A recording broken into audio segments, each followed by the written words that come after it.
Бисмиллахир-рахманир-рахим.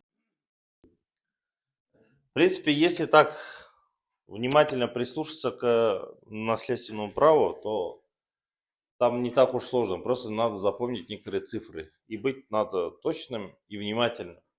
Ну, как математика уже везде. Вот, да? Вот. Что касается, например, жены, да? Жена. Это или 1/4, или 1/8. В зависимости, есть ребенок или нет. И все, вот ее цифры. Муж 2 раза больше. Муж 2 раза больше. То есть половина, если нету детей. Или же 1/4, если есть ребенок. Внук, даже если наследует, внук наследник, внучка наследница, то уже муж сразу перепрыгивает 2 раза меньше.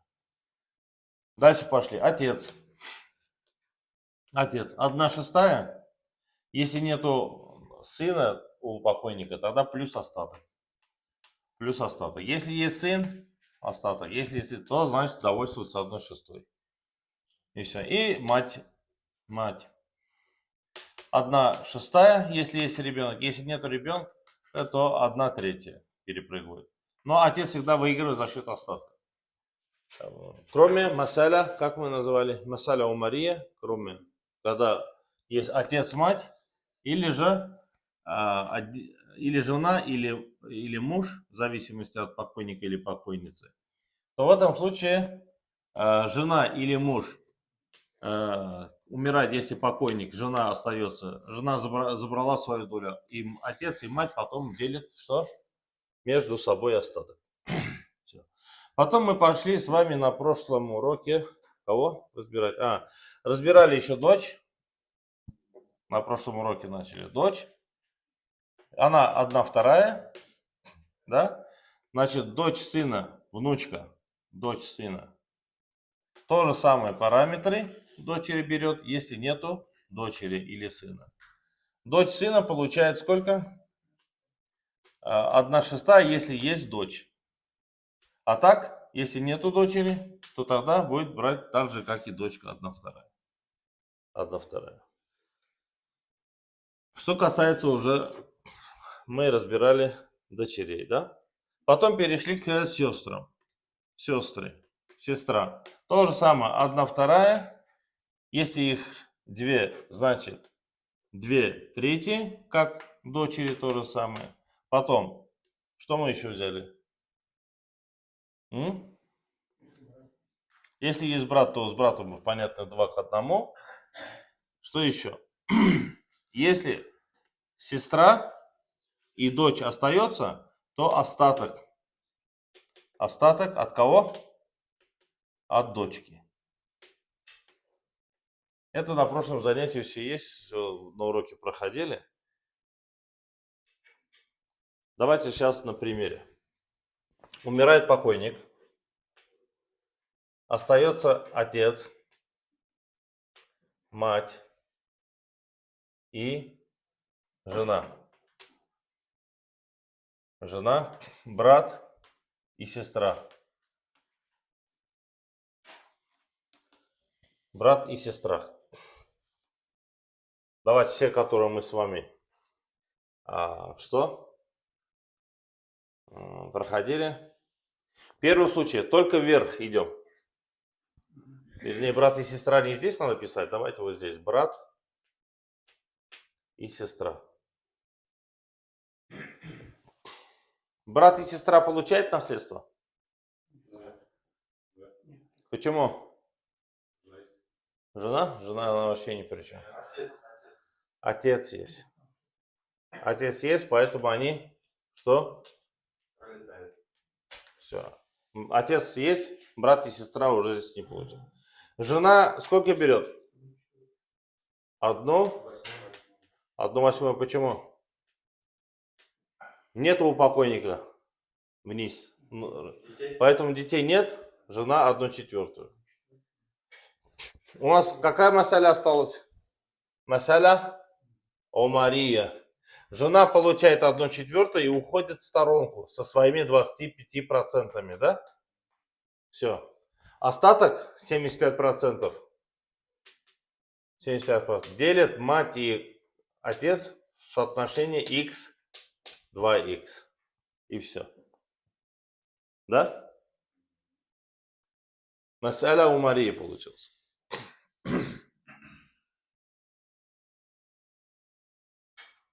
Если бы разделить, опять-таки, если разделить, не как сделал Умар, а по, скажем, как по Корану, получается, что мать 1/3, а отец 1/6. Правильно? Мать 2 раза получит больше, чем отец. Так? А? Непонятно? Мать доли сколько у нее? 1/6 или 1/3? 1/6. Почему? А детей-то нет? Значит 1/3. А отец только 1/6. И, ну, остаток там мало остается. Больше детей нет. Если детей, да. Если детей. Больше получается. Да. И поэтому во времена сахабов в таком случае собрались кто? Сахабы. И Умар ибн Хаттаб в присутствии сахабов сказал, что это не противоречит как бы исламским принципам, что в данном случае надо что сделать? Жену забрала и ушла, а остаток отец и мать делят в соотношении. Отец должен в 2 раза больше получить, чем мать. Это исключение из наследственного права. Понимаю. То есть Умар ибн Хаттаб опять что включил? Какой мадраса? Мадраса Туррай. Кияс, то есть углубленно посмотрел на эту ситуацию. Надо, главное, запомнить цифры. Отец сколько получает вообще? 1/6 плюс остаток, если нету сына. Сын только может у него забрать. Если сына нет, или сына, внуков нет по мужской линии, отец плюс еще остаток. У него только есть 2 положения. То есть или же 1/6, или же плюс остаток. 1/6 будет. Но меньше 1/6 не будет получать. У матери есть сколько положений? 1/6 или 1/3. 1/6, если есть кто? Есть ребенок, наследник. Или же брат и сестра. Два участника. Брат и сестра, или 2 брата, или 2 сестры. Мать тоже что? 1/6 будет брать. Если нету сыновей, то есть дочерей, сыновей, покойника нет. Например, в случае умирает покойник, остается мать и жена. Мать и жена. Жена сколько берет? 1/4, потому что детей нет. 1/4. Все. Мать сколько получает? 1/3. 1/3. Правильно? Почему мать 1/3? Детей нет. Все, мать 1/3. Жена забрала свою долю, уходит в сторону, все. Остаток кому возвращается? Все, если нету других мужчин, так скажем, племянников нету, двоюродного нету по мужской линии. Там, если по мужской линии никого нет, то остаток возвращается кому? Матери. Остаток возвращается матери. В первом случае, если нет жены, то матери получается... В любом случае 1/3. В любом случае 1/3. А там же брат, ну, есть брат с сестрой. Нет, сейчас мы напишем. Если у покойника брат и сестра. Брат и сестра. Что происходит? Жена также остается? Детей нет. Мать сколько получает? Брат и сестра, то есть 1 плюс 1. Если их больше 2, то тогда что получается? Все. Мать уже 1/6. Остаток кому будет? Остаток будет брату и сестре в соотношении 2х на х. То есть сестра получит 2 раза меньше, чем брат. Что происходит? Если в процентном соотношении 25% имущество жена, это 16,6% заберет мать. А остаток весь, сколько получается там? 41, да? 41,6. Получается 59,4. Почти 60% наследства получают брат и сестра. Но вот это они разделят как? Да, на 3 делим, получается где-то 40, приблизительно 40 на 20. Приблизительно. Там 39 с копейками на 19. Давайте так лучше. 39 на 19. Да. 39 на 19. Да. 9,8, а там 19,6. 8. А там 6. А здесь 6, да? Да. Или наоборот. Наоборот. 39,6. А здесь 8. Ну, вот так. Видите, как меняется? Если появится дочь, добавляем дочь. Пока понятно, нет ситуации? Главное, эти цифры надо знать, сколько кто должен брать. Очень легко. Жена, что мы сказали? Или 1/4, или 8. Все. Если был бы муж, то 1/2 или 4. Мать 1/6 или 1/3, и все. Брат и сестра 1/2, 2/3, это как дочери. Добавляем дочь. Пока до этой ситуации все ясно, да? Добавляем дочь. Что меняется? Так. Мать уже, жена уже сколько получит? 1,8, 2 раза меньше. То есть уже 12,5, да? Мать сколько получит? 1,6. Все. Дочь сколько получит? 1/2. Остаток брат и сестры. А если брат и сестры нету? Если брат и сестры нету, то жена ушла, остаток будет матери и дочери. Только остаток дочь 2, а здесь 6. Дочь в 3 раза получит больше, чем мать. По остатку, да.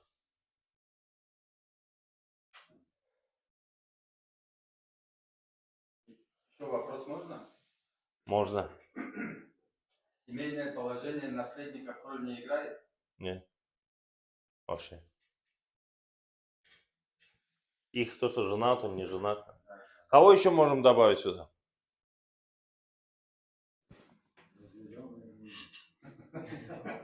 Так, мать, сестра. Сыну можно добавить? Сыне. Ну, сын. Давайте 2 дочери. 2 дочери. Что получается? 2 дочери сколько получает? 2/3. Мать 1/6, жена 1/8. А сестра что получит? Остаток. Сестра с дочерьми как называется? Асаба на гайриги. То есть это 3-й уровень асаба, остаток. Но остаток вряд ли останется, да? Потому что 2/3 уже дочери забирают. Общий знаменатель 6,8 какой? 24. До 48 нету в Мирасе. 24 максимальный. 6, 4 плюс 3. 8 умножаем плюс 16. Остается. 1/24.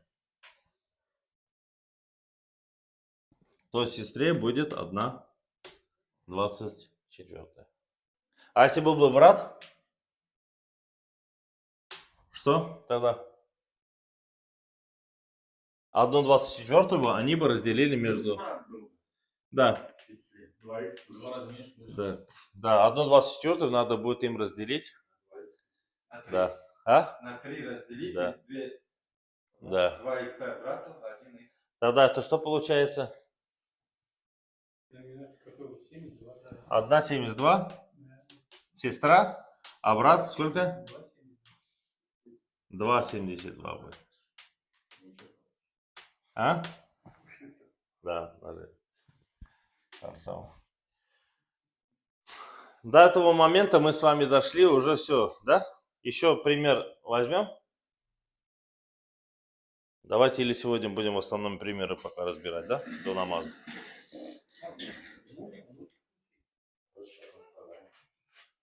Да, внучку. Давайте остается покойник, дочь, сын сына, давайте. Сын сына. Но сын этот умер. Внук остается. Внук получается.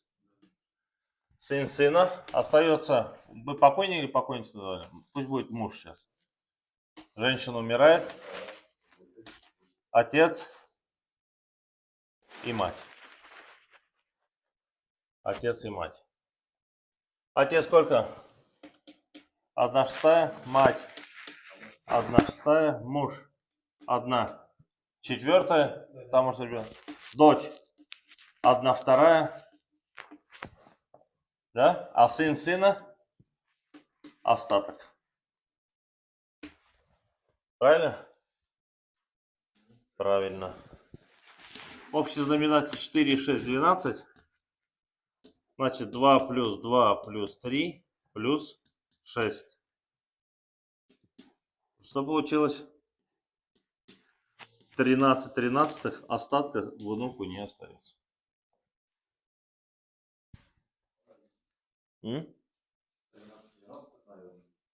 Да, 13, ну да, 13 12. Но потом все равно 13 надо будет округлить. Понятно? А? Наша Эльза. Нет? Дочка равна. А? Пора прям дочка равна остается, да? Дочка 50% сразу. Дочка забирает 50%. А если был бы сын? Нет, не то же самое. Сын или рядом с дочерью? Вот в этом случае, если был бы сын, Сын живой. И сын без дочери? давайте даже дочери посмотрим, да? Был бы сын, тогда сыну меньше получится, чем дочери.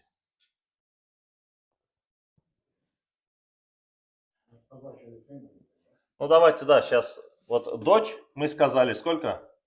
1/2, да? Посчитали в этом случае, что произошло у нас?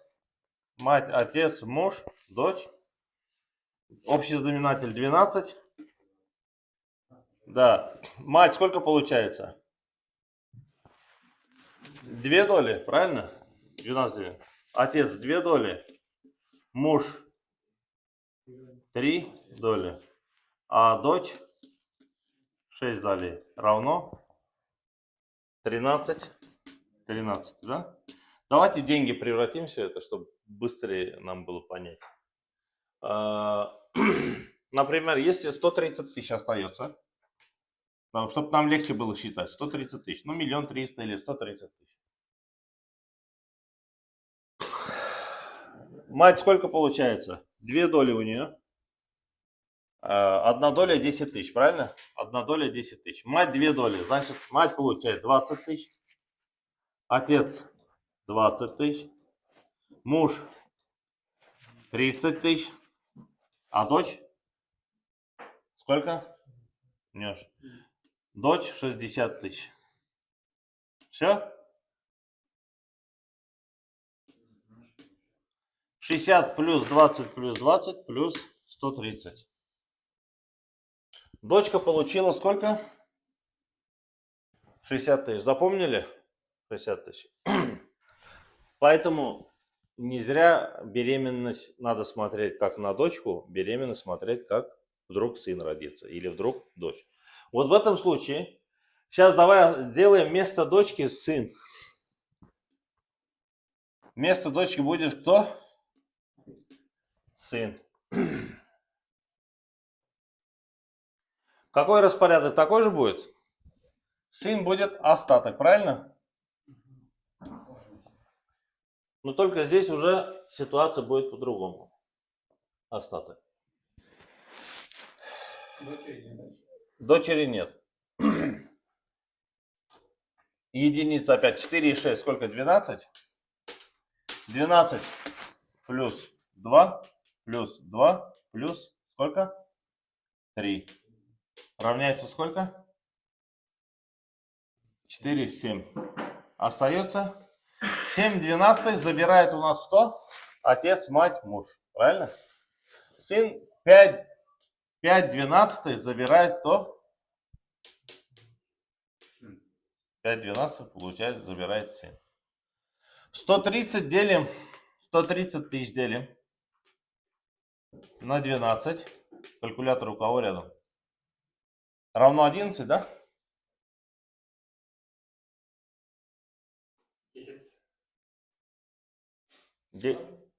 130. 133 рубля. А? 10 830 рублей. 10 833. 10 тысяч 833, 1 доля. Получается, мать, сколько у нас получается? 2 доли у матери. 21 666. Да? Отец то же самое. Муж сколько? 3 доли. 30 тысяч. 32 500. А у сына всего лишь 5 долей. 5 умножаем на 10 800. Сколько будет? 50 у сына. 54 тысячи. Сколько? 166. В этом случае сын был бы, он меньше получил, чем кто? Чем дочь. Дочь потому что залезла, так скажем, во все, со всех побольше взяла. Как кусочек пирога. Понятно, да? Вот и поэтому, когда умирает покойник и остается беременная жена, и у него непонятно родится, непонятно кто родится, правильно? Не знаем, дочь родится или сын родится. Поэтому сразу считать надо на 2 варианта. Первый вариант, считаем, что вдруг родится дочь, то надо оставить сколько?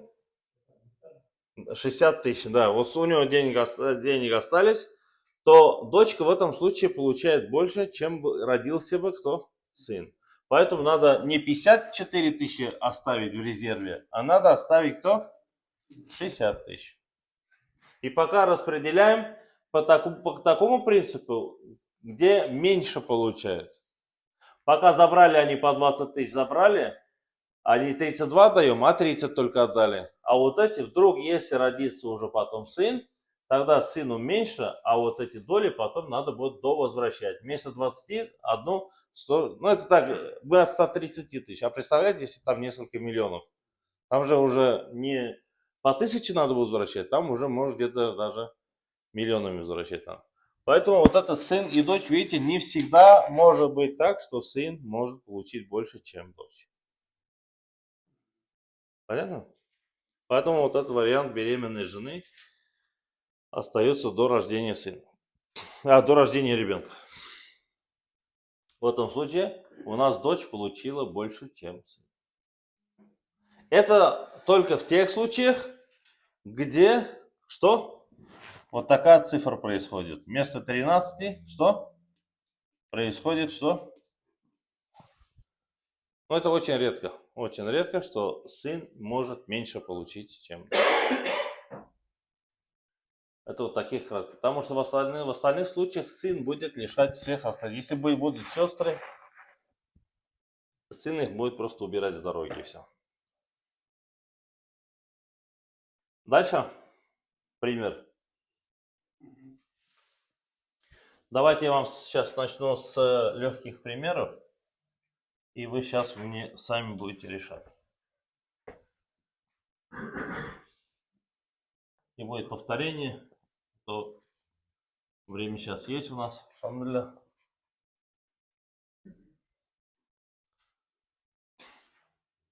Умирает покойница, остается муж и жена. Это вся тишина такая. Муж и сестра. Муж и жена сказал, что-то все молчат. Ну, бывает, да? Муж и сестра, сколько как?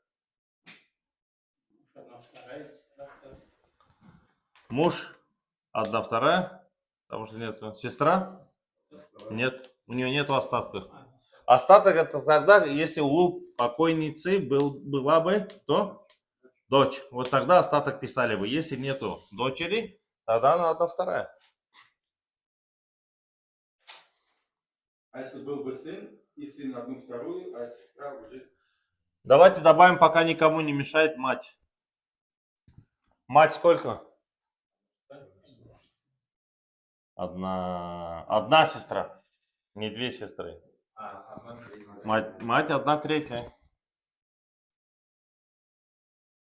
Пока все. Дальше не могу, потому что мы не проходили.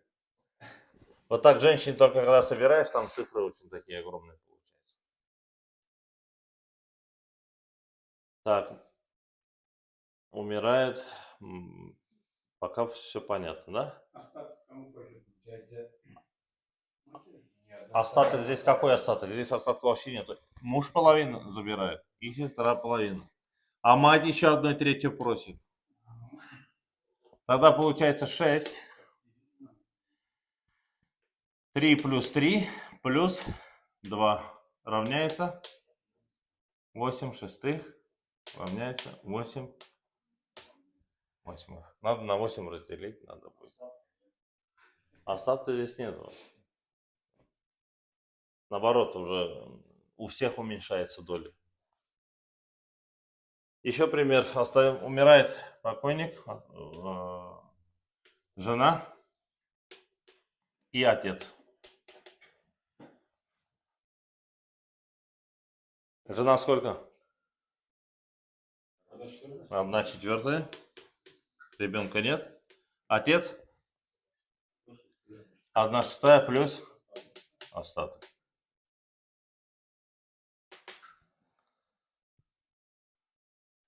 Добавляем дочь. 1/2. А жена? Сразу 2 раза меньше будет. 1/8. 1/8. Остаток кому? Остаток отцу. Если есть сын, остается дочь и сын, что тогда получается? Жена остается также 1/8. Все. У них только два положения. Или 1/4, или 1. Они никогда не лишаются. И супруги, родители и дочь или сын, дети, они никогда не лишаются наследства. Просто с появлением сына остаток у отца убираем. Жена также остается, а дочь лишается чего? Своей половины и присоединяется к своему брату. 2:1. 2х на 1х. Все, сын говорит, остаток мое, а от меня то, что останется, будет тебе. Все? Здесь уже по бокам разницы нет. Сестра, брат, они уже нам что? Значения не имеют. А если появляется мать? Сколько будет?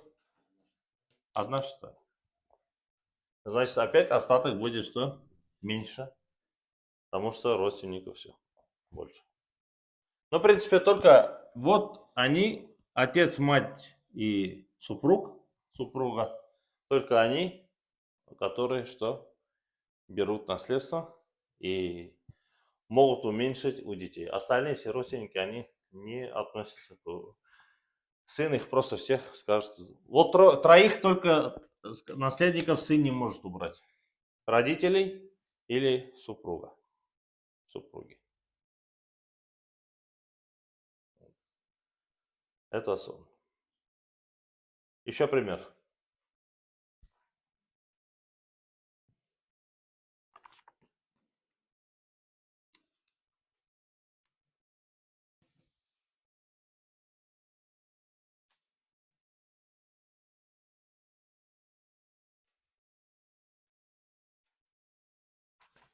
Отец.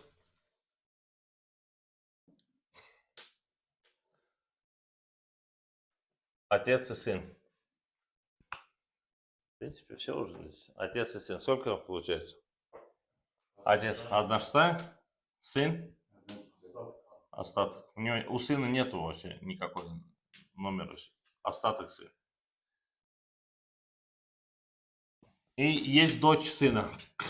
Дочь сына покойного, которого уже нет.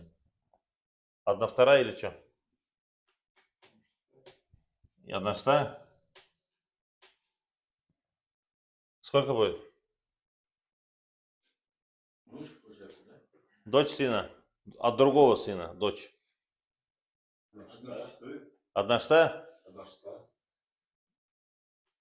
С сыном. 1/6, если была бы дочь, которая берет половину, и к ней может 1/6. Она лишена. Сын Да. нуждается, да? Да, сын То эту. есть дочь сына, но сына нет. Дочь, да? да, сына нет. Это внучка. Это внучка сына. А, ничего. У нее ничего не будет. Так, у нас, чтобы перейти к следующей теме, еще несколько примеров возьмем. Умирает покойник, остается жена, мать и 2 сестры. 2 сестры. Жена сколько? Сразу, автоматом. 1/8 или 1/4. О, молодцы, 1/4, да. Мать 1. Почему 1/6? Детей нет. Ну тогда 1/3.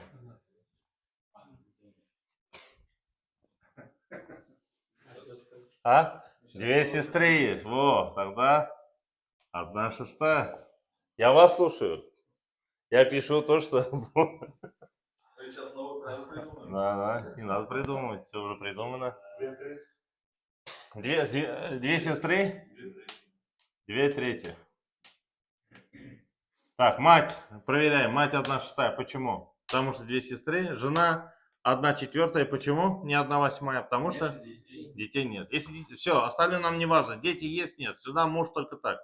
На детей смотрим. Если бы были хотя бы один наследник ребенок, тогда 1/8. Если жена нету детей, значит 1/4. Все, чертим общее. Чертим. Так. 12. А то с такими цифрами. Так, 12.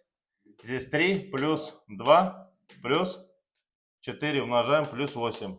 Опять 13. Вот американцы не любят эту цифру, да? 13 13. Все. Обратно у нас что? Остатка нет. Значит, делить некому. Возврата нет. Все. 13. Появляется сын, сестра отлетает. Сын добавится, все, да, сестра отлетает. Даже если дочь будет, 2 дочери. 2 дочери. Что будет? Сразу смотрим, чтобы не забыть эти цифры. Сразу смотрим. Жена 1/8. Мать также 1/6 остается. 2 дочери 2/3. А этот, 2 сестры, что будет? Остаток. Не в пролете, мы не будем туда ставить так. Они остаток. Но остатка, как мы уже с вами до этого считали, не было. Но неправильно. Почему? Потому что мы считали 1/4. Здесь 1/8. Остаток должен остаться. Так, опять-таки 6, 2, 24. 3 плюс 4 плюс 8, 16. 16. Остается 1/24. 1/24 идет 2 сестрам одинаково, поровну. Быстро считаю или помедленно считать? Нам бы еще вот эту формулу, откуда вы 24 берете. Ну это уже 4, 16. 15 гимназию в 3 класс.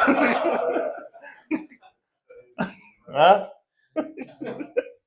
Я то да, говорят, а сами не поймут. Да. Общий знаменатель для 8 и 6 и 3. Какой общий знаменатель? На который что 24 делилось на всех. 12 возьмем, на 3 делится, на 6 делится, на 8 не делится. Поэтому самое ближайшее число у нас 24, которое делится и на 8, 3, и на 6, 4, и на 3, 8. Вот общий знаменатель, а? 5, да? Ну, я думал, 3 уже.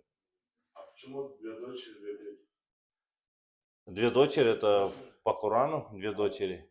فإن كانوا أكثر من ذلك فإن كانتا فوق اثنتين если больше два и больше. А если три дочери? فإن كانت واحدة فإن كنا نساء فوق اثنتين. А если три дочери? Вот три дочери, они все равно будет две третьих. Просто говорю, что там- Хоть 5 дочерей, но это их доля, да. А потом уже они будут делить это отдельно. А если сын появляется?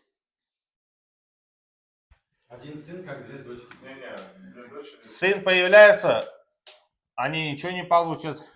Мать остается тогда шестая, жена остается так, одна шестая. И весь тогда уже со всеми дочерьми будет сын. Да, 2х остаток. Ну, остаток сыну. А, сын еще должен. Сын с дочерьми. Если 5 дочерей и сын, на сколько надо делить?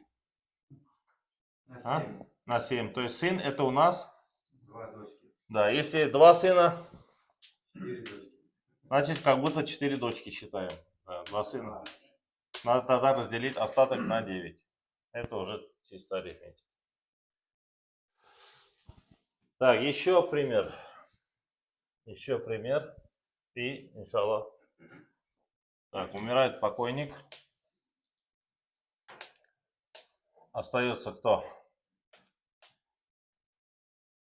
2 сестры. Нет, там отец и сын. Отец и сын пока противопоказано. Потому что мы разбираем кого? Сестры. Отец и сын пока нам нельзя. Если они будут, то про сестер вообще речи не может быть. У нас пока мы берем сестер. Поэтому отец и сын пока все забыли про них на какое-то время, надолго пока. Пока до конца считай. Я вас подготавливаю к тому, что будет вопрос только о сестрах. Сестры по отцу, сестры родные, сестры по матери. Это вот именно что. Остается 2 сестры. Сестра матери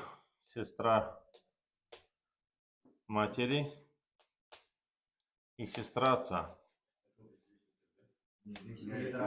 Родные. 2 сестры и 2 тетки. Сестра отца. Как делится между ними?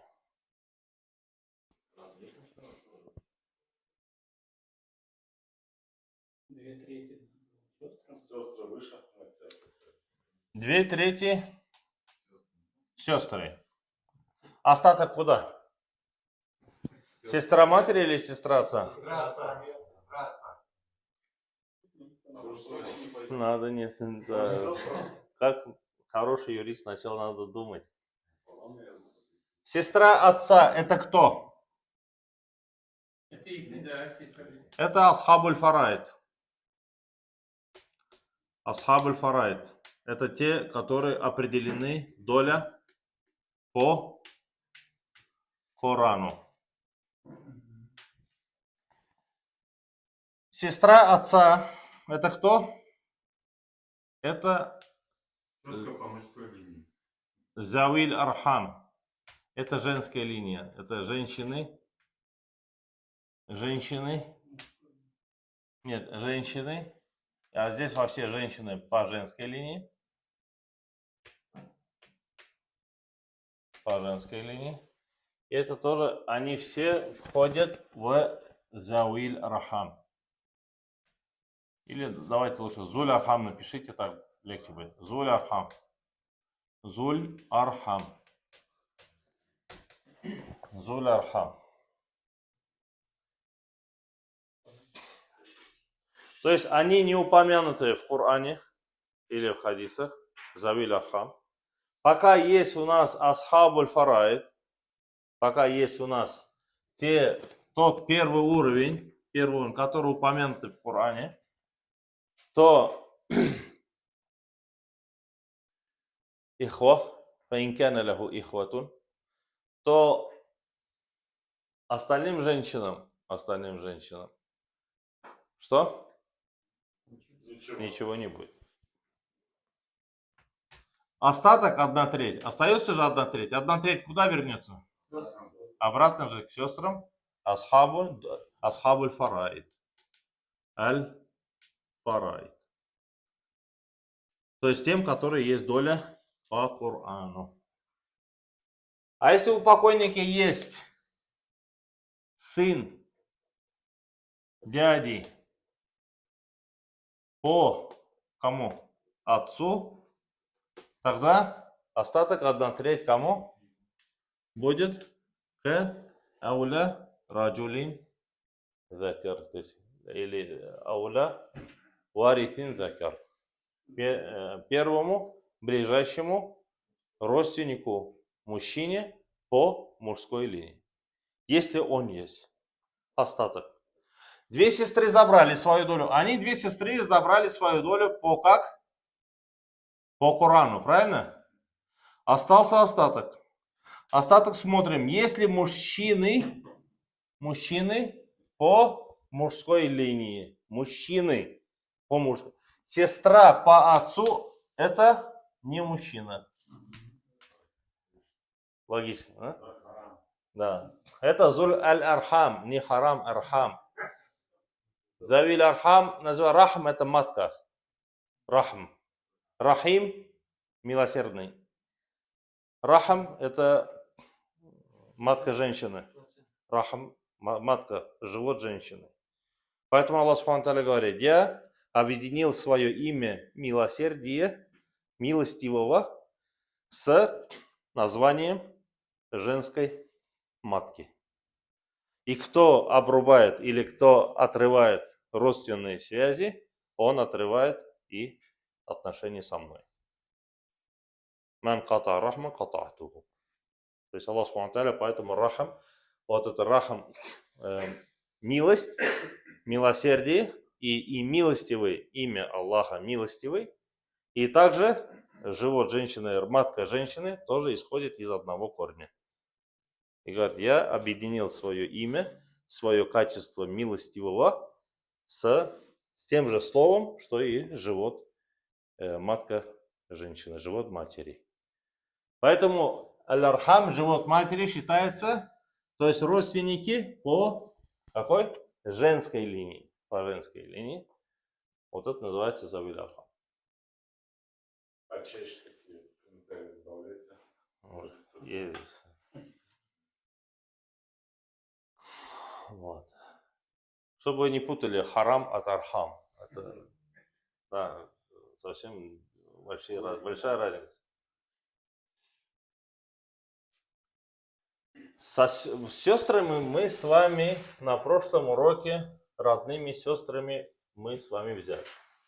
Основные моменты, родные сестры. Самый основной, самый трудный момент в мирасе вот это. Мы сейчас сами, так скажем, где? Вот в глубине, в ядре находимся, где вот самые сложные процессы происходят. А потом уже все. Если вот это сможем понять сегодня с сестрами, остальные, отец, мать, вы уже автоматически начали уже что? Жена, муж уже 1/8, 1/4, 1/8, 1/4, 1/2, 1/4. Вы уже сразу автоматически уже начали работать. Вот родные сестры, самый, так скажем, ядро, самый сложный момент, где в наследственном праве. Вот это я вот кручу потихонечку, я вас к этому подвожу. Родные сестры. Основные моменты, что вы для себя поняли из этого? Первое. Сколько они берут? 1/2, как? Дочери, правильно? У дочерей то же самое же, да? Как дочери. Второе. 2/3, если их 2 и больше. Да, 2 и больше. Как? Тоже дочери. Потом, с родным братом.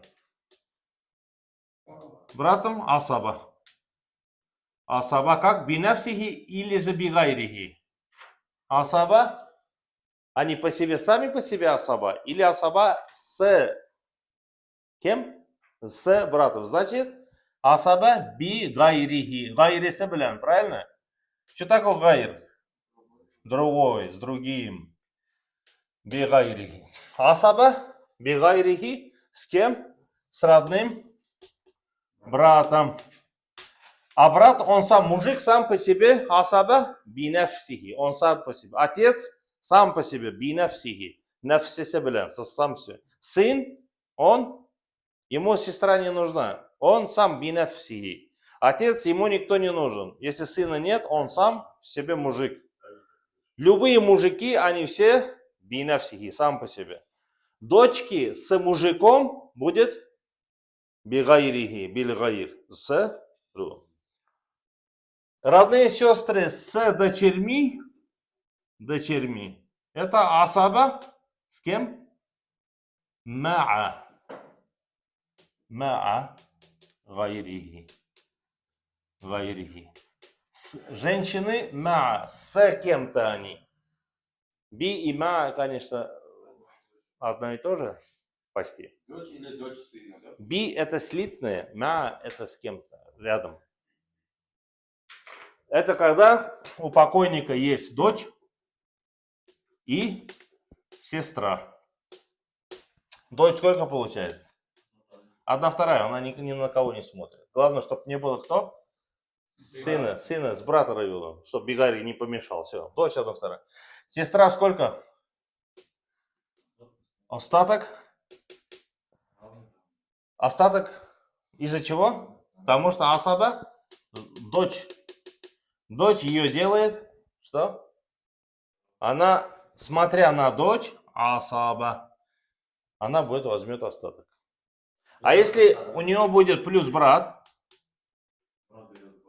это будет асаба, она уже не с ней, а бигайри, из-за брата, но уже 1/2, намного меньше. Была бы она сестра с ней, она бы сколько получила? 1/2 остаток, правильно? А здесь она 1/2 не получит, а вот это 50% они разделят x на 2x, то есть надо будет разделить на 3, правильно? Это получается сколько? 16 с чем-то, то есть опять 16 и 6, а брат 32 и 33 и 4, да. 33 и 4. Видите? То есть сестра от кого зависит здесь? От брата. А брат от кого зависит? Нет. Брат он сам по себе. Он не смотрит на нее.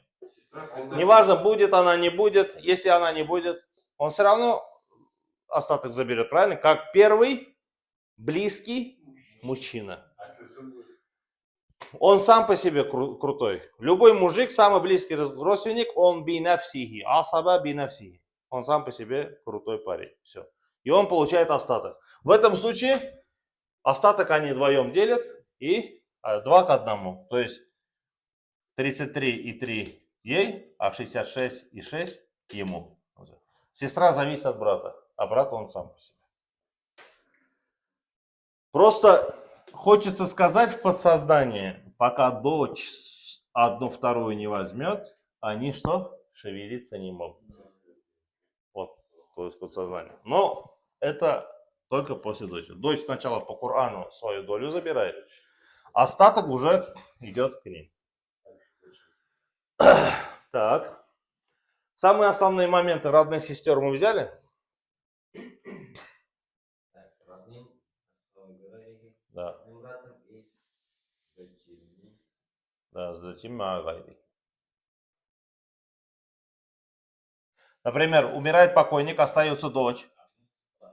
Остается дочь. Дочь сына. Дочь сына и сестра. Даже 2 сестры. Как будет? Дочь. Да. Дочь 1/2. Дочь 1/2. Отлично. Дочь сына? Нет. Как? 1/6. Вы мне с начала урока 1/6 кричали. Это как будто 2 дочки, чтобы такмилятан листулюсайн, чтобы завершить 2/3. Забыли, да? Да, забывается. Чтобы вот эту 2/3 дополнить, как будто бы это 2 дочки, дочь сына получает что? 1/6. А 2 сестры что? Остаток часть. 2 сестры остаток. Остаток. Если мы сюда добавим сын сына, сын сына, Больше получается. что будет? Он больше должен. Сын сына. Дочка сколько получит? Одна вторая. Потому что ее уровня нету, никто не мешает. Дочь сына сколько будет? Она объединится с этим. Объединиться с или с родным братом, или с двоюродным братом. То есть двух сыновей уже нет, но дочь и сын есть. X и 2. Их оно. X2X. А сестры что? А сестры что? Кому остаток? Мужчина появляется. Остаток им будет или остаток им будет? Кому будет? Я по вашим заявкам пока пишу там, где вы говорите. Сыну. Сын и дочь. Остаток будет сын сыну, сестры, они будут лишены. Даже сын сына решает. Да, конечно. Хоть сын, сын, сын, сына, сына, сын. Сколько бы сыновей там не было, да, хоть правнук, это все равно сын, он будет по мужской линии. Также отец, если отца нету, то дедушка его отец, если у дедушки нету, то еще отец, это уже где-нибудь на Кавказе. Но не у нас. Понятно. То есть сестры в этом случае лишаются почему? Потому что... А если появится брат? Тогда сестрам Он повезло. по-любому получает что-то. А? Все равно закрываем. Да, сын будет, сын сына все равно не даст этому брату. Ясно. Сын, он всегда сын. Сына, сына, сын, он всегда ближе. Он всегда ближе. А если был бы отец? Сын или отец? Здесь свою положить. 1/6 остаток кому? Сыну или отцу? А? Сыну. Сын сыну или отцу? Отцу. Сын сыну, и надо решать. Сын сыну, сыну, сыну, сын будет, но не отец. Что-то надо наставить. Да, первый идет только вниз. Сын сына, сына будет. Ну, уже там, ну, невозможно, да, то есть 2-3 поколения все равно. Максимум. Если отца нету, его отец, дедушка. Отца нет, но дедушка жив. У меня недавно на такси узбек был. Ему 37 лет, у него 5 внуков уже. Поэтому возможно, что у него еще дедушка жив. Так что у него внуки есть. И я уж не стал спрашивать, что-то надо было уроку. Я говорю, надо было мне уроку, надо было спросить, дедушка жив у тебя, нет? 37 лет таксист, а узбек, им 5 внуков уже. Они остаток или да? Так. Отца нету, а дедушке что-то будет? Да, забегая вперед. Да, если отца, то на его место всегда будет. Ну, неважно, внук, правнук нет. Если даже есть дедушка, прадедушка, например, прадедушка вдруг, да, то если отца нет, дедушка нет, но не как-то прадедушка сохранился, то вот эта 1/6 будет пока переходить по этой линии. И также он будет лишать по ханафитскому мазхабу, сестры не получит из-за того, что есть дедушка. Дедушка будет вставать на место отца, как сын сына встает, что? На место сына. Это позиция ханафитского мазхаба и позиция Ибн Аббаса. А если отец? Ну, Ради отец Аллаха. сестер не решает. М? Отец тоже сестер решает. Да? Отец лишает, да. Если Отец тоже лишает. И дедушка также, и сестер лишает, и братьев лишает. Все. если отец и дед есть. Прадед. То тогда есть отец, то тогда как сын сыном. Как сын есть, тогда сын сына ничего не получит. Отец есть, дедушка не получит. Отца нету, дедушка есть, тогда прадедушка ничего не получит. Все так же, самое ближайшее. Как с сыновьями. До первого живого наследия. До первой степени, да. Да, до ближнего. Вот мы с вами практически, я думаю, все мы с вами разобрали по поводу, что касается сестер.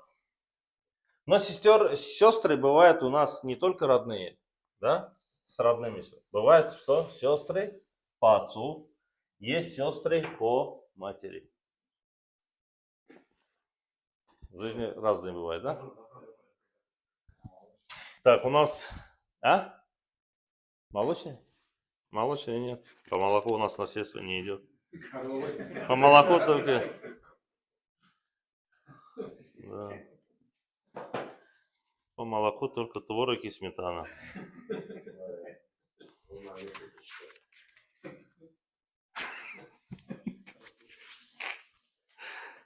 Так, 8 у нас, да? Цифры римская 8 же?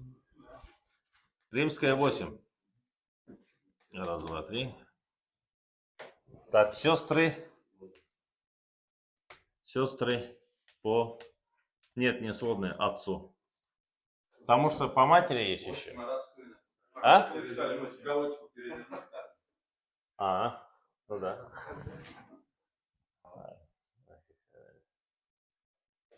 Сестры по отцу. То же самое. 1/2. Первая позиция. 1/2. Если 1. Вы уже сейчас мне скажете, при отсутствии кого? Отца? Отца, сына и вниз, да?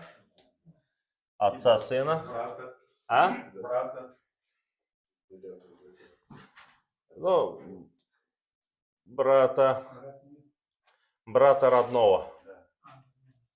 Родного. Или сестры родной. Сестры. Добавляется что? Список большой становится.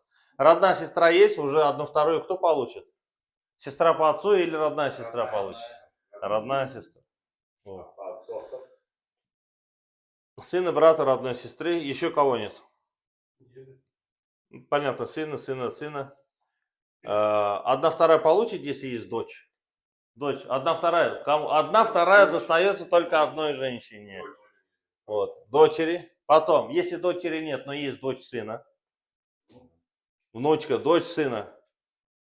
Кому 1/2 достанется? Дочери сына или сестры? Дочери сына. Вот так.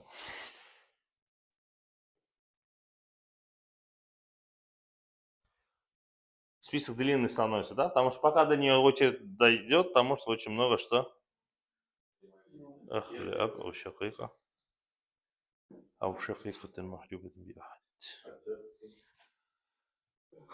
Родного брата и также родной брат, если и брата по отцу еще.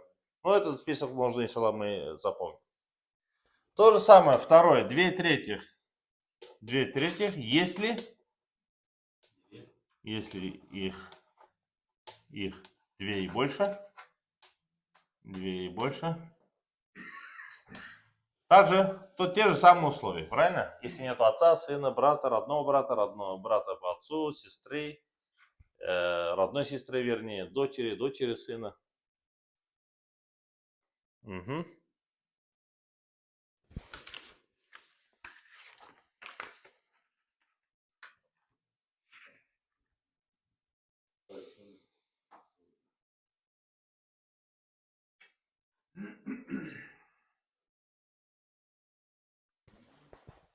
Помните, как дочь и дочь сына разделили, что сделали? 2/3 они что сделали между собой?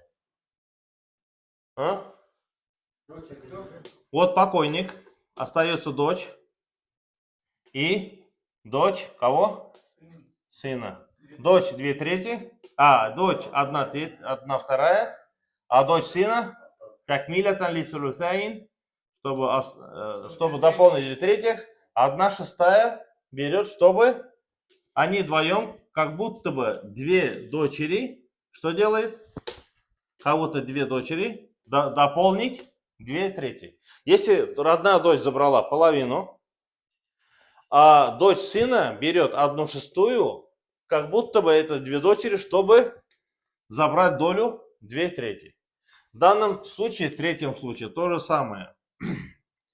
1/6 при наличии кого? Наличии родной сестры.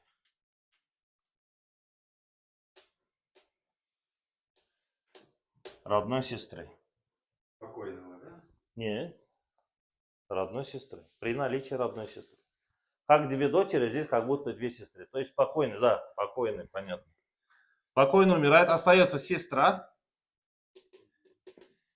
И сестра по отцу. И сестра по отцу. Сестра сколько берет? 1/2 кому достанется? По отцу или родной сестре? То есть здесь родная сестра. Родная сестра 1/2 забирает. А сестра по отцу сколько тогда? 1/6. Чтобы 1/2 и 1/6 равняли к чему? К 2/3. Чтобы это как будто бы что? Как будто в 2 родные сестры.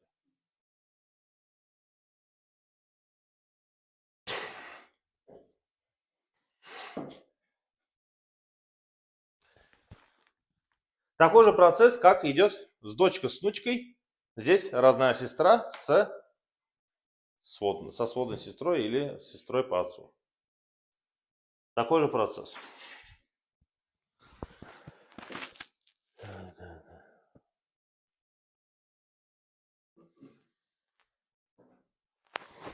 Так, третий. 4-й момент. Или сюда написать 4-й. Она является кем? Асаба. С кем? Бильгайр. С кем? С каким братом? Нет. С? Нет. Со сводным братом. Или с братом по отцу. Давайте так сделаем. С братом по отцу. Потому что с родным братом что? Она ничего не получит. Родной брат все заберет и все. Правильно? Родной-то брат ближе, чем с братом по отцу. Это сестра по отцу и брат. Вот покойник. Остался у него кто? Родная сестра осталась. И кто? Сестра по отцу же родная. Брат по отцу. И сестра по отцу.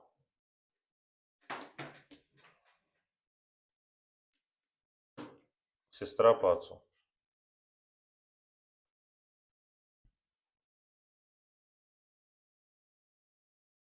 Сестра сколько получит? Да, родная сестра. 1/2. А брат по отцу сколько? А сестра по отцу сколько получит? Так-то получила бы 1/6, но из-за того, что есть брат, остаток. Весь остаток. Остаток. Так и так будет 16%. Да. 2:1.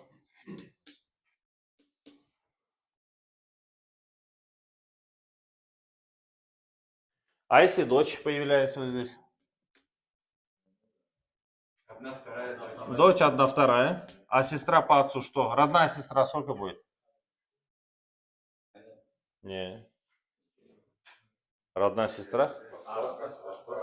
Остаток. Остаток 1/2. Остаток. А брат по отцу что будет?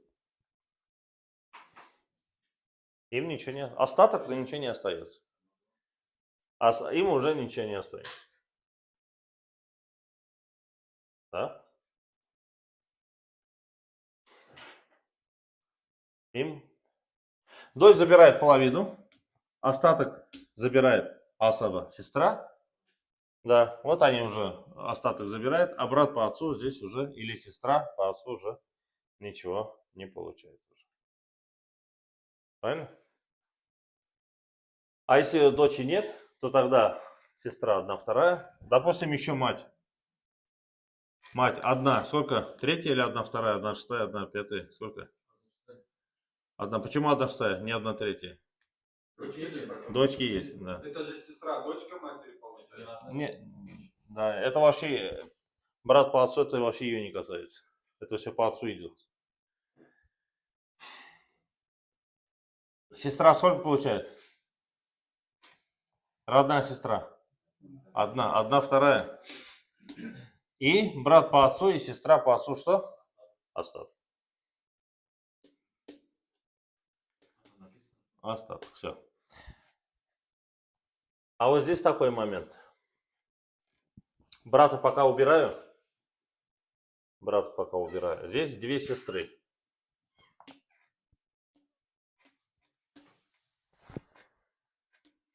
Две сестры сколько получают? 2/3. Сестра по отцу сколько получит? Нет, у нее 1/6, если бы вот этого доли не было бы. А здесь ее долю забрала кто? Другая сестра. И ей ничего не будет. Ей уже ничего не будет.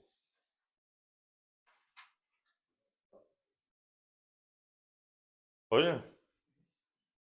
1/6 должна была быть, да? 1/6 должна была быть. Почему? Чтобы, если бы была здесь только одна сестра. Но если две сестры, они вот эту цифру себе забирают, и тогда уже ей ничего не будет. Но если называется ах мубарак, есть баракятный брат и есть не баракятный брат.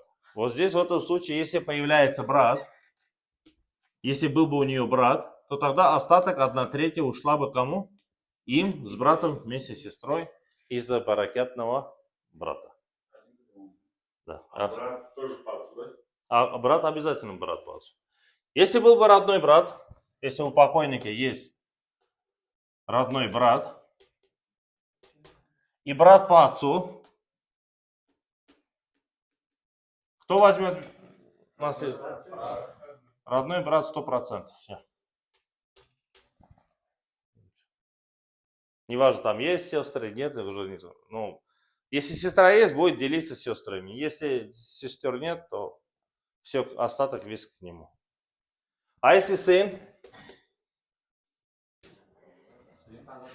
Тогда сын, брат говорит, то есть брата оставляем, брат, но сын 100%. А если отец? А? Отец и сын. Отец 1/6, но все-таки сын остался.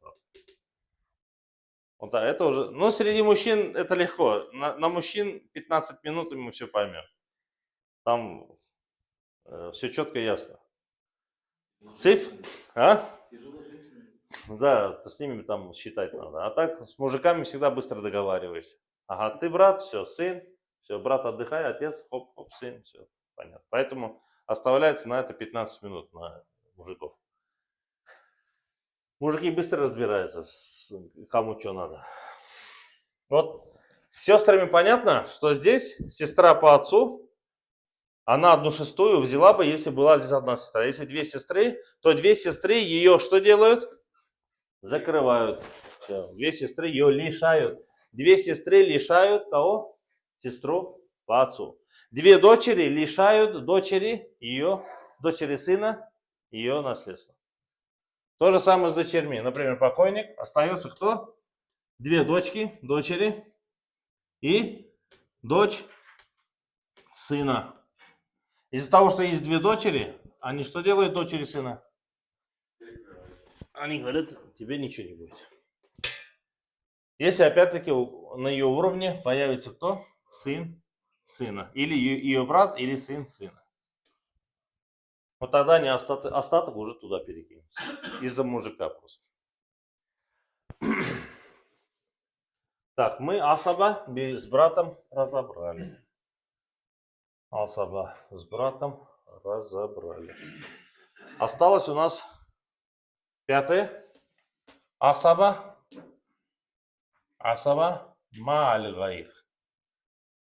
Ма'аль-гайр — это когда с дочерьми. То есть у покойника есть дочь и сестра по отцу. Сестра по отцу.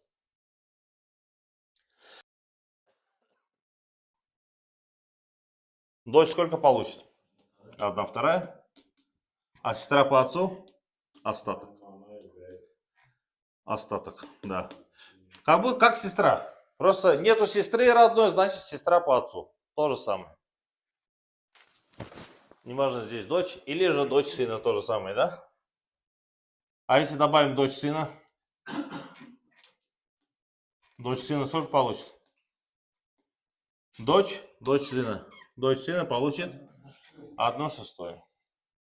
А не 2/3, а значит сестра по отцу остаток. То же самое. То есть на это не действует. Вот сейчас уже вопросами можно крутить только так. То есть, когда сестра по отцу есть сестра и брат.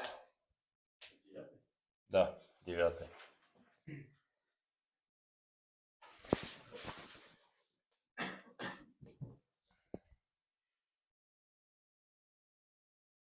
Сестра и брат по матери.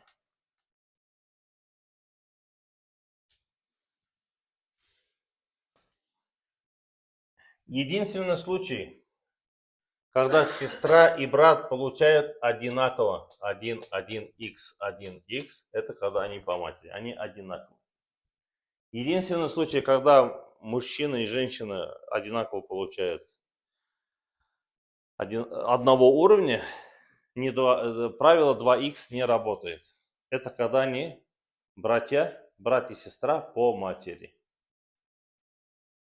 Братья и сестра. У них первое положение. 1/6, если он или она, вернее, кто это, или брат, или сестра, да? 1. Он или она 1. 1/6. Если он один, если один брат или одна сестра, то тогда берет 1/6. И второе положение. 1/3.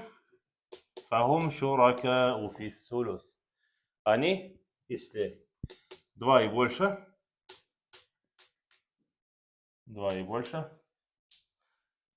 они берут 1/3. 1/3. Но лишаются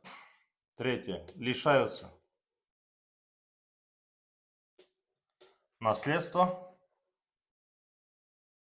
при наличии кого, опять-таки? Отца нет, маленький. Отца. Отец, да? Правильно, отец, как всегда, братья все. Хоть если он родных уже убирает, то тем более по матери точно уберет. Отца, сына. А? Отца, сын. Ну, понятно, сын. Еще кого? И дочери. Дочери, да. Все, без покойника у нас урок без покойника не начинается. Давайте. Наличие отца покойника. При наличии покойника, да, отца. При наличии отца покойника, сына или даже дочери. Если дочь есть, тогда вот здесь, если дочь есть, сестра по отцу получает остаток. Если дочь есть, но здесь сестра по матери или брат по матери, он что? Ничего не будет. Он будет лишен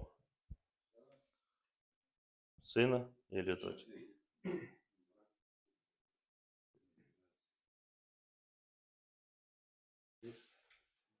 Но зато им кто не может помешать? Сестра по отцу или родные сестры им не помеха. Вот здесь же они, сестра по отцу же что? Может лишена быть из-за чего? Что родная ближе. Если две родные сестры есть, значит сестра по отцу же что? Не получит, правильно? Они как бы будут конкурентами, родная сестра и родная сестра по отцу, они как конкуренты на какую-то долю. А сестры и брат по матери, они им не мешают. Хоть и сколько будет, они все равно свою долю возьмут. Но зато здесь дочь, при наличии дочери они все-таки возьмут, а если дочь будет здесь, то они уже не получат. Поэтому умирает покойник, оставляет брат по матери и дочь.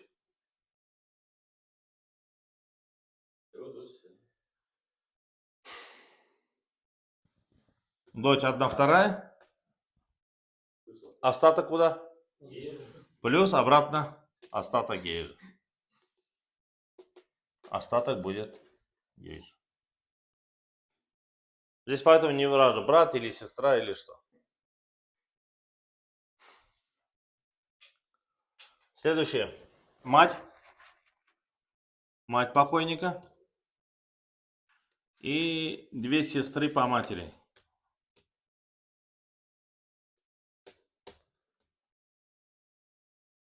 Две сестры по матери. Как будет? Мать получит 1/6. Мать 1/6. Почему? Потому что дети. Детей нет. Ну тогда 1/3. Две сестры по Две сестры, тогда 1/6. Нет, нет, две сестры по матери, это же материные дочки. Да. 1/6 или 1/3? У меня только мать, только две положения. Два положения. Две ситуации. А? 1/3 детей нет. Но есть две сестры, которые нам. 1/6 будет. Если мать, неважно, у покойника есть хоть родные сестры, хоть родные сестры по матери, хоть сестры по отцу, если больше, 2 и больше сестер, неважно какие, покойник, мать и 2 родные сестры. Мать сколько получит? 1/6. Всегда, но сестра или брат, или две сестры. Если больше двух, вернее, или 2 брата пусть будет, 2 родных брата, 2 брата по матери. Если есть в сторону 2 родные сестры, 2 брата, или брат и сестра, неважно, по отцу, по матери, родные, то мать всегда будет брать только 1/6. 1/3, если нету сестер и нету детей. Вот тогда 1/3. А если есть хоть ребенок, дочь, сына, наследуемый ребенок, наследник, то тогда, если есть ребенок, то тогда мать получает 1/6. В данном случае, Если одна сестра, то одна сестра, то тогда будет 1/3. Если одна сестра, то 1/3. Если 2, уже все, тогда 1/6. По матери сестры сколько получат? 2 и больше. 1/3. 1/3. Вот. Запомните вот эту цифру. 1/3. Нет у них 2/3. Остаток кому будет? Почему? Они что, женаты? Остаток будет также одинаково и матери, и сестрам. в этой же пропорции. В этой же пропорции. То есть они 2 раза будут получить больше, чем мать. Можно сразу, если нету жены и мужа, сразу можно разделить. Что надо сделать? То есть они 2 раза получают, мать X, они получают 2X. Сразу можно разделить и все. Не обязательно вот эти возвраты делать, правильно? Возвраты делаются когда? Когда, например, здесь была бы жена. Жена сколько берет? 1/4 или 1/8? Зачем? Не надо смотреть, 1/4. Детей-то нет. 1/4. 1/4. То есть здесь в этом случае надо сначала разделить, как положено. Делаем общий знаменатель. Да? 12. Здесь 2 плюс 3 плюс 4 равно 9/12. Отдали каждому долю свою. Да? Потом уже делим как? 9/12 получилось, да? 3/12. Уже делим, уже жена ушла, все, она уже чужой человек. Последнее то, что можно было, она уже никак.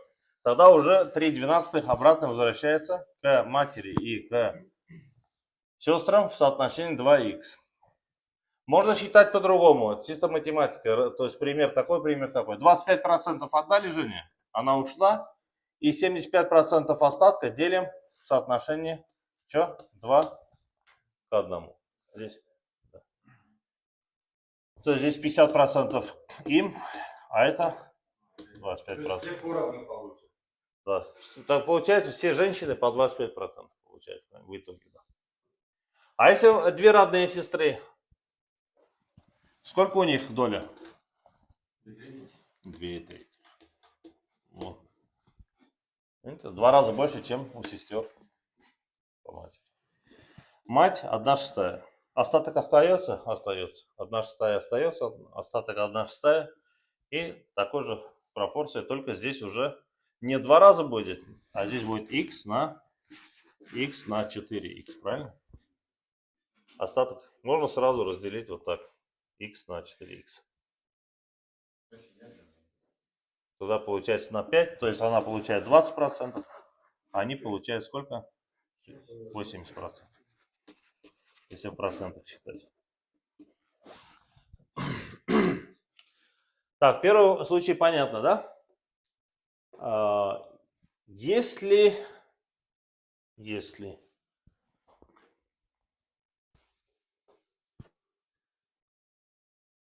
это вот здесь мать, покойник, жена, сестра. Давайте всех женщин соберем. Сестра родная,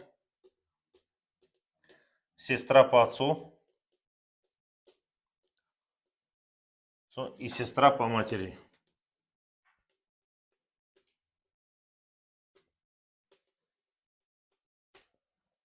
Как будем делить? Мать сколько?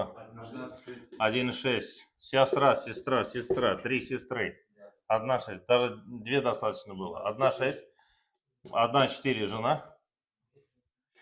Так, родные сестры. Сестра одна, вернее, да. Одна. Вторая. Правильно? Она же, ей никто не мешает. Сестра одна, вторую. Одну вторую кто в этом случае забирает? Родная сестра, правильно? Сестра по отцу 1/6, чтобы сделать 2/3. И сестра по матери сколько получает? Какой остаток? У них нет остатка. Почему ничего не получает? Кто ей мешает? Отца нет, сына нет, дочери нет. Ей больше никто не мешает. Она берет 1/3. Что, кошмар, да? Вот сейчас мы общий знаменатель нам покажет, какой кошмар будет. Так, 12. Здесь 2 плюс 3 плюс 6 плюс 2 плюс 4 равно 6, 10, 12, 15, 17 двенадцатых получилось. Да, большой пирог получается, надо испечь, да. 17, 12. Потом я вам в конце дам цифры, которые правильные цифры и которые неправильные. Если попали 17, тогда правильно. Если попали, допустим, 21 12, значит неправильно решили. Сначала цифры. А если появляется, давайте еще дочь добавим. Дочь.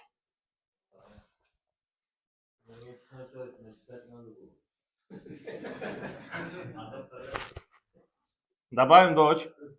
Другой. Ну вот это там пишется. И все здесь кардинально все меняется. Жена. Сколько? 1,8. Двигатель, да? Так, мать. Как 1,3. И так она остается. Что все, две сестры, что ребенок, это одинаково для матери. То есть все уже минимально. Это самый минимум.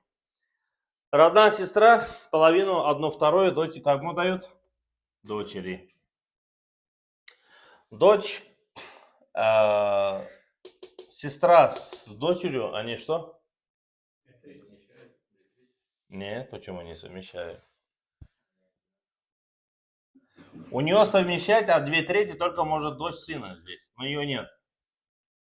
Тогда остаток. Остаток кому? Родная сестра. Сестра по отцу из-за этого что? Лишается.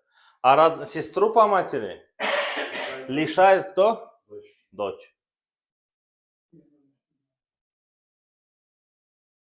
И все. Поэтому здесь, вот видите, как дочь все упростила нам задачу.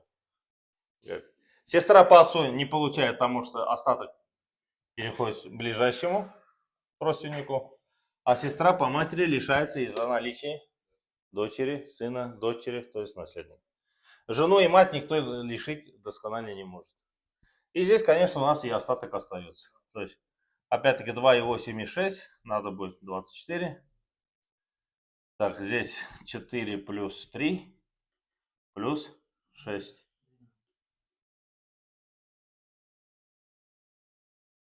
Так получается, да? Или это...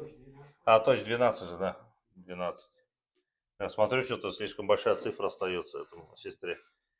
Так, получается здесь 4, 16, 5, 24. Остаток кому уходит? Родной сестре. Остался один вопрос. Мас'аля хаджария. Разобрать с вами. Мас'аля, это во времена Умара ибн аль-Хаттаб тоже случилось так, что во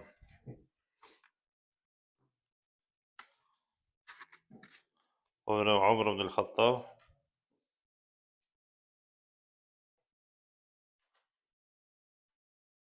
давайте я вам сейчас дам лучше, чтобы вы сами решили. И посмотрим, что получится.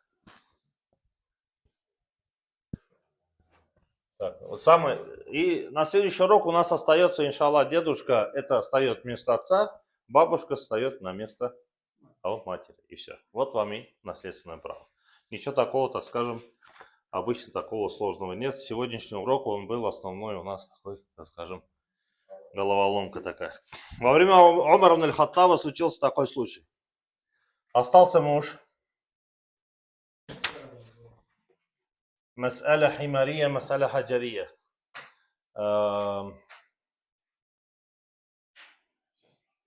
Пример.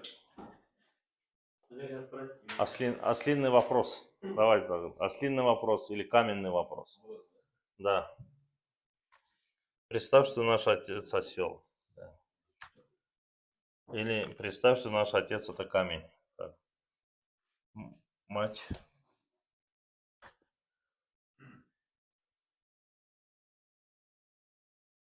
Захватили. Два брата. По матери.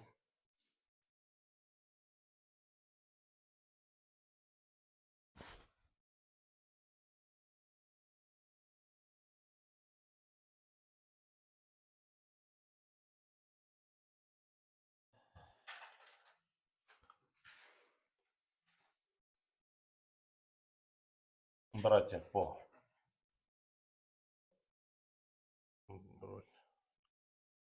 Братья, так, родные братья. Родные и родные сестры.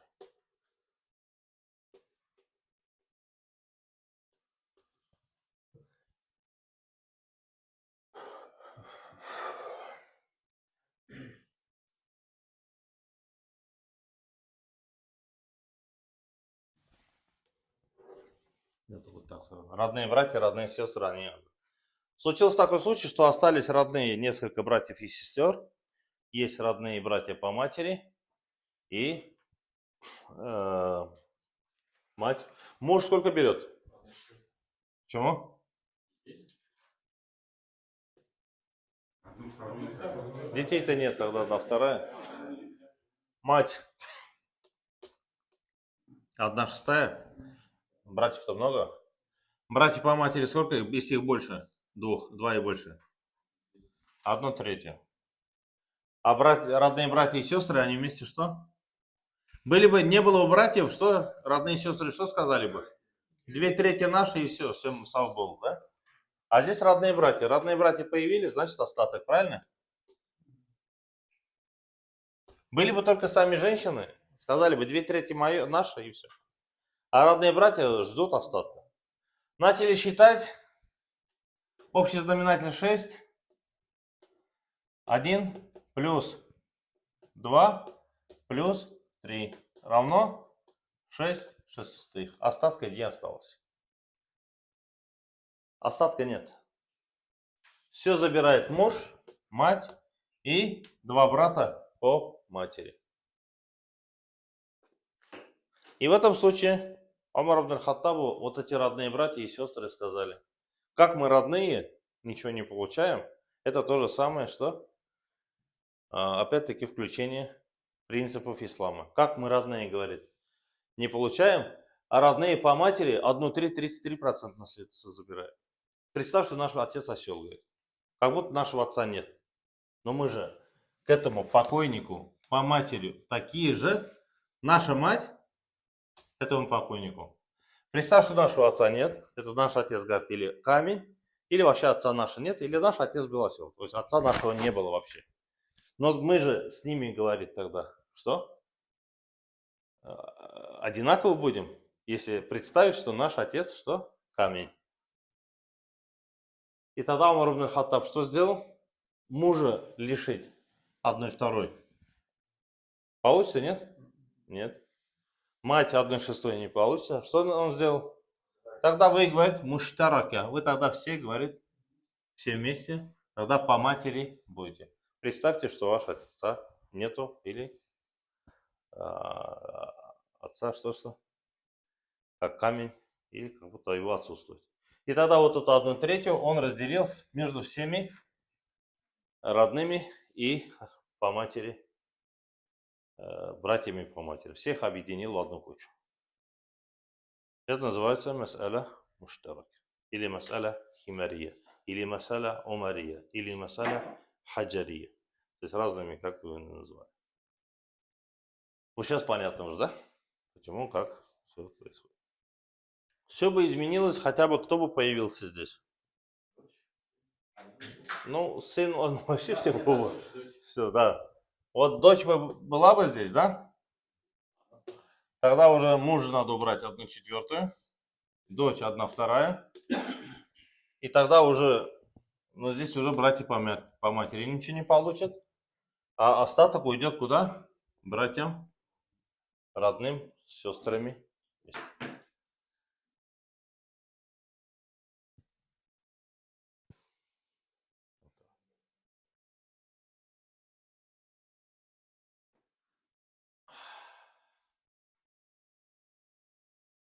А если здесь остаток-то понятно, здесь остаток остается, да? Или нет? Да, остаток остается. 1/3 была бы здесь еще этот. Чуть-чуть остается остаток, но мало. Но если здесь еще появится дочь сына, тогда уже остатка что? Не будет. 1/6 ей. А тогда здесь уже что будет? 6 делим. А, здесь 4 жена есть у нас. Тогда 12. 6, 2, 2 и 3. 3 плюс 2, плюс 2, плюс 6, уже 13, опять 13. То есть братьям и сестрам ничего не остается, если здесь будет уже дочь.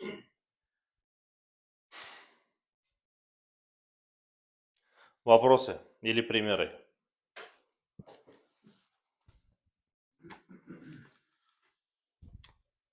Мы сегодня, так скажем, можно сказать, закончили вот основное наследственное право. Следующий, иншаллах, урок это просто будет повторение. Там вместо отца уже дедушку поставим, вместо матери бабушку поставим.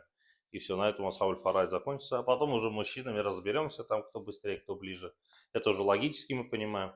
Самый ближайший сын, потом отец, потом брат, потом дядя, потом сын дяди, вот так, то есть по мужской линии, это самое основное особо. Иншаллах, это уже, ну, на бумажке надо будет все расписать. Еще пример какой-нибудь.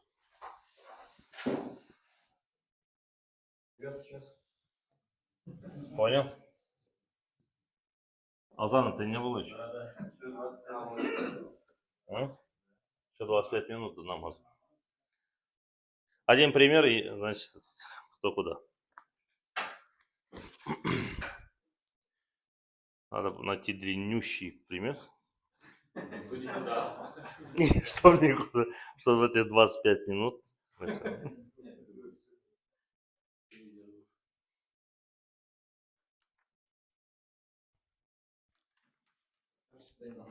Сахар сразу готовимся. На сахар, да? Если четверга посидим сразу. Угу. Давайте. Так, муж. Когда есть муж, рядом с женщинами, это все. Мать. Две сестры.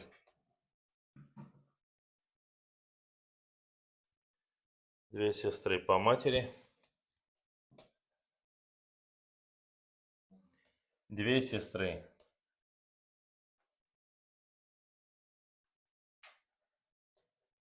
Сестры родные.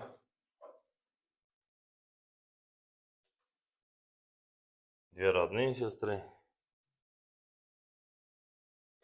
И сестра по отцу.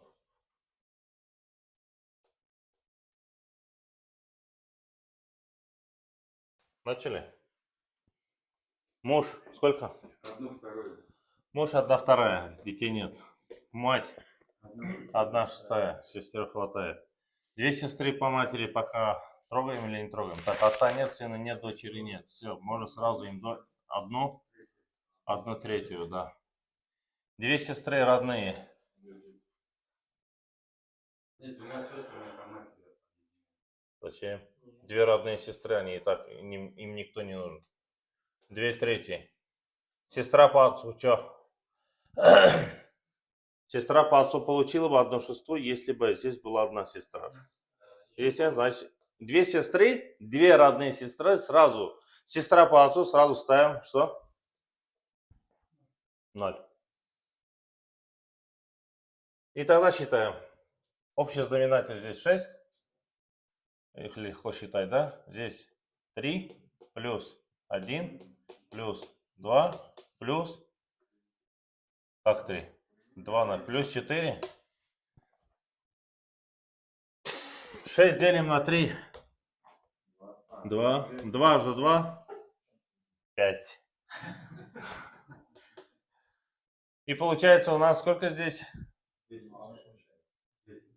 10, да? 4, 4. 10/6. 10/6. Видите, какая цифра получается? Из-за чего? Потому что когда вот муж со 50% приходит сразу, свободный. И когда есть две сестры, или две дочери, или две сестры, неважно, по отцу или по родные, вот большими цифрами. И еще и две сестры по матери, вот здесь 10/6 получается.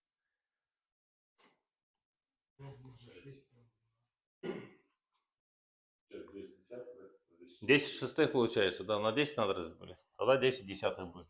Чтобы единицу сделать, нам надо 10 на 10. На 10 долей надо разделить.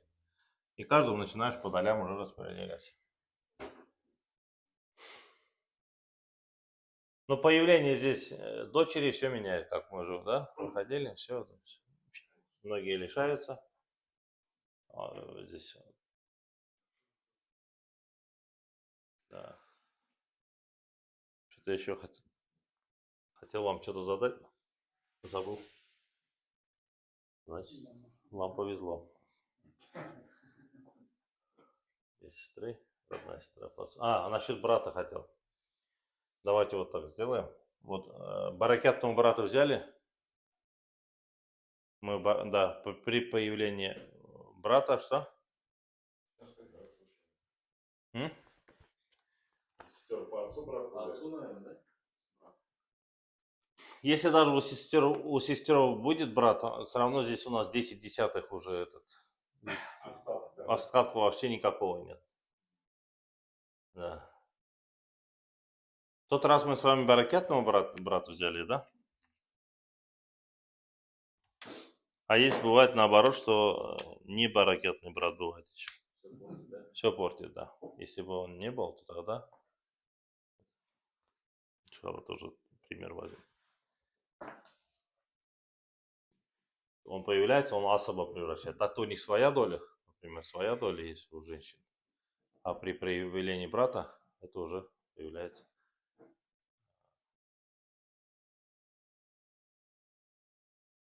Вот это то же самое, например, была бы дочь, да, которая одна вторая, и дочь сына, например, у которой что? Из-за нее есть одна шестая. Но когда в примерах не хватает, и у нее рядом плюс кто? Сын сына. Дочь сына, а здесь сын сына появляется. Он ее лишает одной шестой, которая должен был бы ей быть. А вот этого остатка не остается. Или, например, вот здесь сестра и родная сестра, и сестра по отцу. Правильно? То есть она получает одну вторую, одну шестую, но при проявлении ее брата вот эта доля она уходит, а остатка потом в конечном счете не останется. Почему? Потому что есть кто? Муж, одна вторая плюс мать, одна шестая, да? И сестра, одна вторая. Если бы сестра была сама просто одна, вот здесь сестра, без брата, что было бы? Нет. Как две сестры, вот здесь две сестры, было же? Одна шестая была. Была бы у нее доля какая?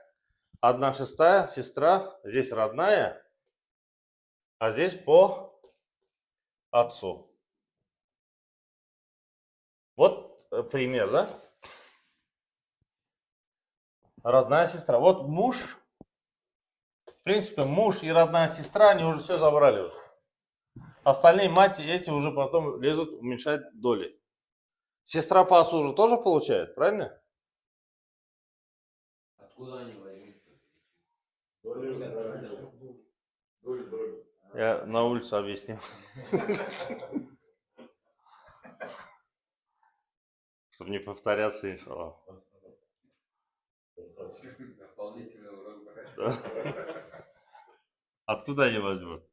А сначала матери Тебе могу по-хазратски на пирогах объяснить. Вот. Смотрим здесь. Муж одна вторая, правильно? Никто не может уменьшить. Мать одна шестая, никто не может. Сестра одна вторая, никто ей не мешает. Сестра по отцу, такмилятан ли сулустайн, из-за родной сестры, вот их доли.